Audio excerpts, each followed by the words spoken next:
Thank you. Before we start again, I'd like to tell you all about something that's historically recent, but very, very important. Some of you came here already with a general appreciation of some of the indigenous history and some knowledge about the prison camp years.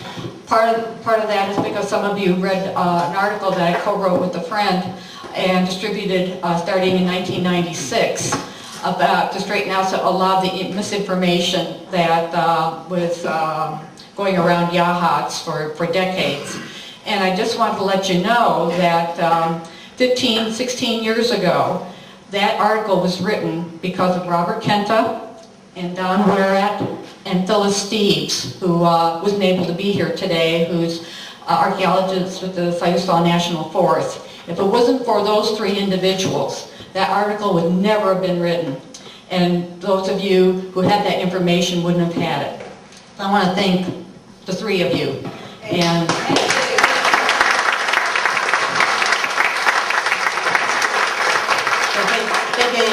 Suzanne and I a great deal of time and their expertise to make that article occur. And that article is being revised with all of their help right now. We solicited Patty too with her linguist abilities, and we'll have a much more updated, complete version of it coming out next month or two. Again, it'll be online, it'll be distributed free or just at printing cost. The promise is no one would ever make a profit with it. The other thing is that there's a note that we have from Wake and Killen Wheeler, and part of this note is to all of you. It's of the Coast Tribes and elders present today in Yachats. We would like to honor you in your journey as members of the native culture in these coastal regions. We honor the way of life your ancestors have created. We honor the grief of your loss, both ancestral and personal. We offer our sincere apologies for any part that we or our ancestors have played. We appreciate the work that each of you as elders and members are doing here to bridge and heal the past. We feel that the indigenous traditions of the world offer important medicine that the whole of the world needs in order to evolve into true stewards of the earth. We are a group of trained shamans who gather in Yachats each year to use our skills with energy and myth to help weave a new global tapestry and to help with the transition that we feel are happening to Mother Earth. Tonight we hold a fire on the south beach of the Yachats Bay starting around 7:30 p.m. There will be an offering of our energy work for all of those who have suffered here. We will also place offerings in the fire individually to acknowledge the oppressor within. And finally, we will vision for the future that liberates the indigenous soul in each person. The fire is open to anyone who would like to come and participate. 7:30, South Beach of the Yachats Bay, Wake and Killen Wheeler. You brought some artifacts and some native materials, so would you like to explain those, Robert? This is a basket that was woven by Gladys Muschamp, one of our most recent elder expert basket weavers. She passed a few years ago, and this is one of the last baskets that she made before she quit weaving with spruce root and hazel sticks. But you see the kind of caramely brown materials that are twined horizontally through the basket. That's the foundation material of spruce root, and then you can see in the handles and then in the crossed sticks, open work there, that's the hazel sticks that were gathered and peeled in the spring, graded to size and stored, getting ready for the roots to be gathered and boiled and peeled and split and scraped down into sizes that could be woven around them.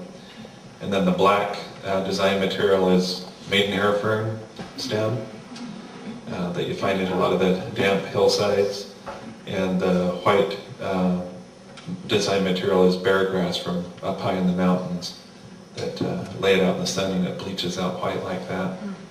So that's kind of what's considered to be a kind of classic Siletz basket form with a double braided handle, but there were people up and down the coast, as far as probably Smith River, California, and at Grand Round also, that wove in that style, made the double handles.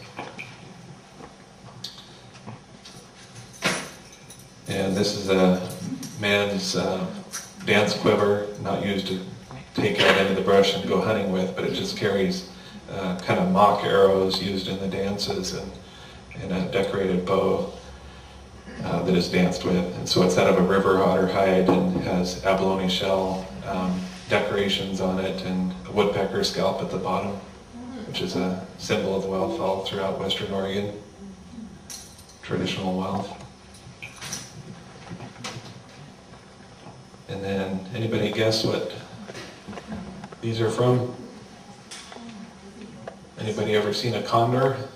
They have white sections underneath their wing, and those are from those white wing spots on a condor.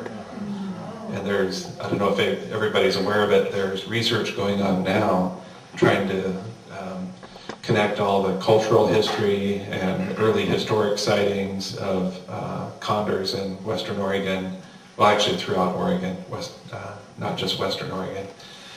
And because there were verified sightings up until about 1909 was the most the kind of what was commonly understood to be the most recent sighting, and a man saw a pair of them on I think a dead farm animal down in the heading down into the Umpqua country around Drain, Oregon, 1909, and he shot them both. So Lewis and Clark recorded seeing them all through the Columbia Gorge, and he called them the beautiful buzzards of the Columbia, and drew condor in their journals, and were pretty impressed by them. And so there's work going on by the Oregon Zoo, coordination with the tribes, trying to get cultural importance, cultural knowledge about them, possible research into areas that may have been used in historic times as nesting sites, although we think a lot of them were in broken treetops in this part of the world, and a lot of that timber has been logged out or has fallen down in windstorms since the condors have disappeared. But there are fairly reliable reports of condors having been seen in Western Oregon in fairly recent times, and we don't know if animals that are free-ranging birds that have been released back into California skies are naturally making their way back north, or what, but even before the recovery efforts, there was people that insisted that they saw condors in the upper Clackamas and in other places in the 1960s when roads were first being punched into some of these more remote areas. So that's my spiel about condors for now.